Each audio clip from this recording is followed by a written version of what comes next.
ফয়লাও আল্লাহ আসমান আর দুনিয়া ফয়দা করলা।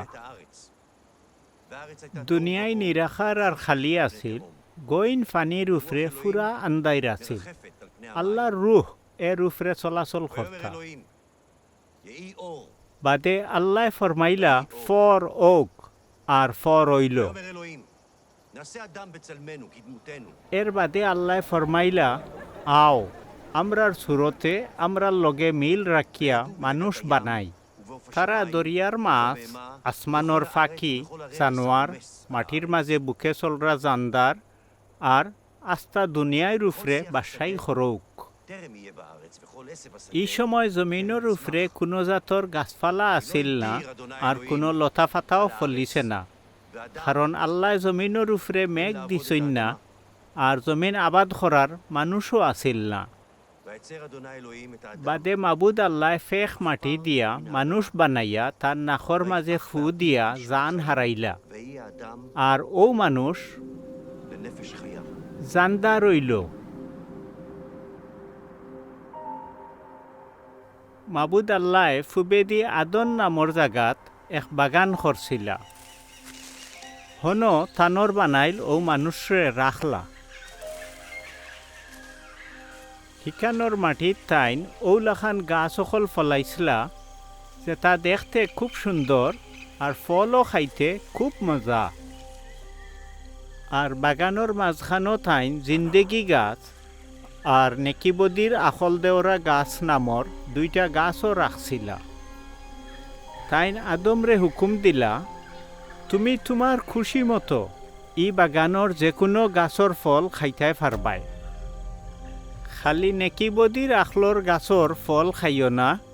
যেদিন তুমি ও গাছর ফল খাইবাই এদিন তুমি মরবাইও মরবাই।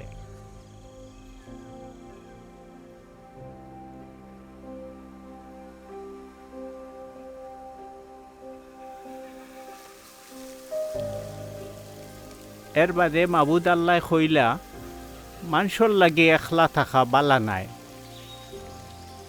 আমি তার লাখ একজন জুড়ি বানাইমু। আফে একদিন হি বেটি মানুষরে কইল, আল্লাহ হাসাও তোমার তানরে কইসইনি বাগানোর সকল গাছর ফল তোমরা খাইতাই পারতাই নাই? ও হাফে তানরে কইল, না কোনো মন্তেও মরতাই নাই। আল্লাহ তো জানোইন যেদিন তোমরা এই গাছর ফল খাইলিবাই এদিন তোমরার চোখ খুলি যাব আর নেকিবদির আখল ফাইয়া তোমরা আল্লাহর লাখান হই যাবাই।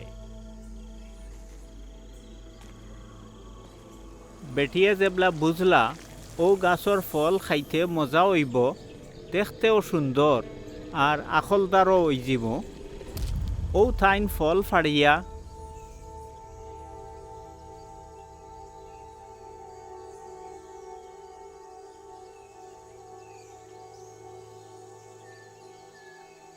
খাইলা।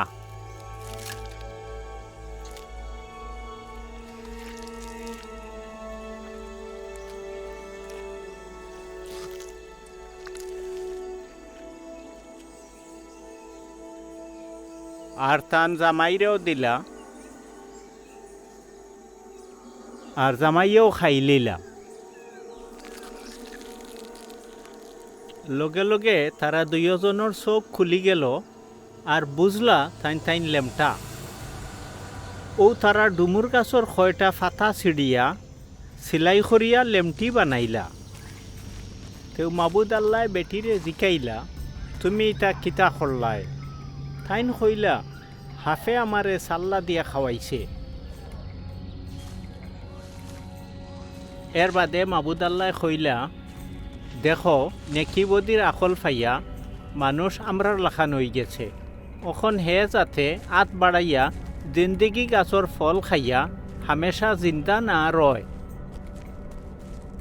ও কথা কইয়া মাবুদ আল্লাহ যে মাটি থাকি মানুষরে ফয়দা করছলা হৌ মাটিত খেত খামার করার লাগি তারে আদান বাগান থাকি খেদাই দিলা।